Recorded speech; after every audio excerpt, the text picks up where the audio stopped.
Indore high court के एक वकील मनीष यादव के पिता रमेश यादव, मां प्रमीला यादव और बहन मार्च महीने में कोविड पॉजिटिव आ गए थे। उनका निधन भी 2 माह पहले हो चुका है। इसके बावजूद उनके मोबाइल फोन पर पिछले 2 दिनों से स्वास्थ्य विभाग के कंट्रोल रूम से उनके माता पिता को दवाई देने, उनका स्वास्थ्य जानने और उन्हें कोविड केयर सेंटर में भर्ती कराए जाने के लिए कई कॉल आ रहे हैं। इस बात से व्यतीत एडवोकेट मनीष यादव पूरे मामले को लेकर हाई कोर्ट की शरण लेने जा रहे हैं। यादव का आरोप है कोविड-19 में सैकड़ों लोगों की मौत हुई, लेकिन राज्य शासन ने जानकारी छुपाई। यह बहुत बड़ा घोटाला है। कई गरीब मरीज बिना इलाज के ही अस्पताल में मौत का शिकार हो गए। लिहाजा पूरे मामले में राज्य शासन के अलावा जिला प्रशासन और स्वास्थ्य विभाग के खिलाफ याचिका दायर की जाएगी। सर, क्या है पूरा वाकया? किस तरह से आपको फ़ोन आ रहे हैं और माता पिता की आपकी जो डेथ हो गई उसको लेकर? मेरे मदर, फादर और मेरी सिस्टर, ये तीनों लोग कोविड पॉजिटिव हुए थे मार्च के अंतिम सप्ताह में। 23 मार्च को इनको थोड़ी सी तबीयत ख़राब हुई थी, बुखार बहुत ज़्यादा गंभीर स्थिति नहीं हुई थी। 24 को मैंने इन तीनों को हॉस्पिटलाइज किया था। मैंने तो जगह नहीं मिल रही थी तो तीनों को अलग अलग हॉस्पिटल में भर्ती किया था मैंने। 25 को इनकी कोविड की रिपोर्ट आ गई थी कि ये तीनों पॉजिटिव हैं। उसके बाद इनका कोविड के तहत इलाज चला। 27 मार्च को मेरी मम्मी की डेथ हो गई। उसके बाद 4 अप्रैल को मेरी बहन की डेथ हो गई। 15 अप्रैल को मेरे फादर की भी अनफॉर्चुनेटली डेथ हो गई। तीनों की कोविड से डेथ हुई। कोविड प्रोटोकॉल के तहत ही उनका अंतिम संस्कार हुआ। नगर निगम को हॉस्पिटल वालों ने सूचना दी कि हमारे यहाँ कोविड से डेथ हुई है। उन्हीं के यहाँ का शव वाहन आया, वही शव वाहन उसको छोड़ के गया। फादर के लिए तो मैंने रिक्वेस्ट करके उनको घर भी लेके आया था फादर को, क्योंकि वो कोविड नेगेटिव हो चुके थे जिस टाइम उनकी मृत्यु हुई। इसलिए उनकी बॉडी मुझे दे दी थी नगर निगम में, पर नगर निगम को सूचना जरूर कर दी गई थी कि ये कोविड के पेशेंट थे। मुझे डेथ सर्टिफिकेट भी उनका जारी हुआ था। अभी 2 दिन पहले मुझे सुबह सुबह एक कॉल आता है।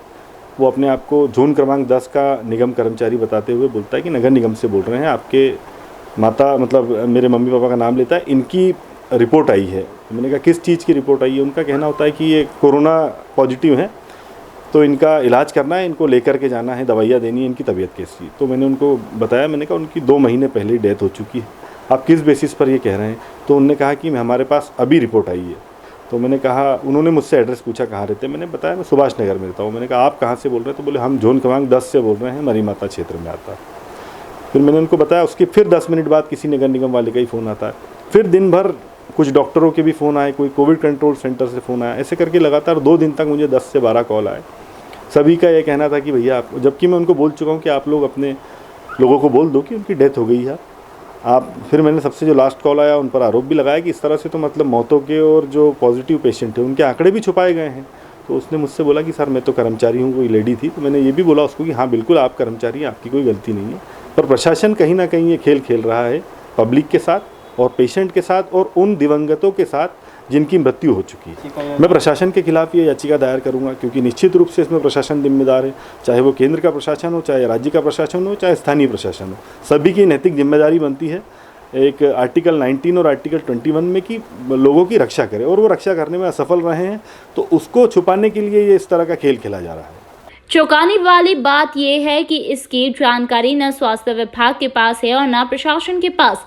मृतकों के पीड़ित परिजनों ने आरोप लगाया। इससे पता चलता है स्वास्थ्य विभाग में किस तरह फर्जीवाड़ा चल रहा है और कोरोना को लेकर फर्जी आंकड़े दिए जा रहे हैं।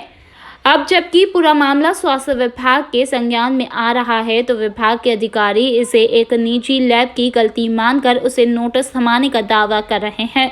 स्वास्थ्य विभाग की डाटा समन्वयक अपूर्वा तिवारी ने बताया, उन्हें पता चला कि डायग्नोस्टिक से 6 जून को प्रमीला और रमेश यादव के कोविड सैंपल जांच में लगाए गए थे। 7 जून को उन्हें पॉजिटिव बताया गया। इस मामले में स्वास्थ्य विभाग ने लैब को नोटिस देकर जानकारी मांगी है। इस चीज़ की जानकारी हमारे पास भी कल प्राप्त हुई थी। संज्ञान में मामला आया था कि मनीष यादव करके हमारे कोई एडवोकेट हैं, उनके पिताजी प्रमीला एंड रमेश जी की डेथ मार्च माह में हो गई है और उनको कंट्रोल रूम से फ़ोन गए।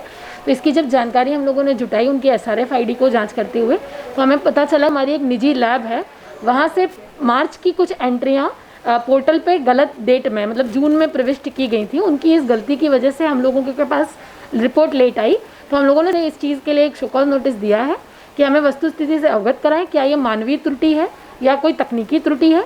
आज उनका जो भी जवाब आता है उसके बाद हम अग्रिम कार्रवाई करेंगे। नहीं, हम लोगों ने इस चीज़ के लिए सारी निजी चिकित्सा जो लैब है हमारी, उन लोगों को संपर्क करके कल एक मीटिंग आयोजित की है, जिसमें हम लोग अगर इस प्रकार की कोई भी उनके पास बैकलॉग डेट का होगा तो उसको हम लोग ले लेंगे सारी एंट्रीज, और हमारे द्वारा जितनी भी डेथ्स हमको हॉस्पिटल से ऑर्गेनाइज मिली हुई हैं उनको क्रॉस चेक कर लेंगे। अगर इस तरीके की कोई भी जानकारी हम लोगों को मिलेगी तो उस पर हम लोग बिल्कुल कार्रवाई करेंगे।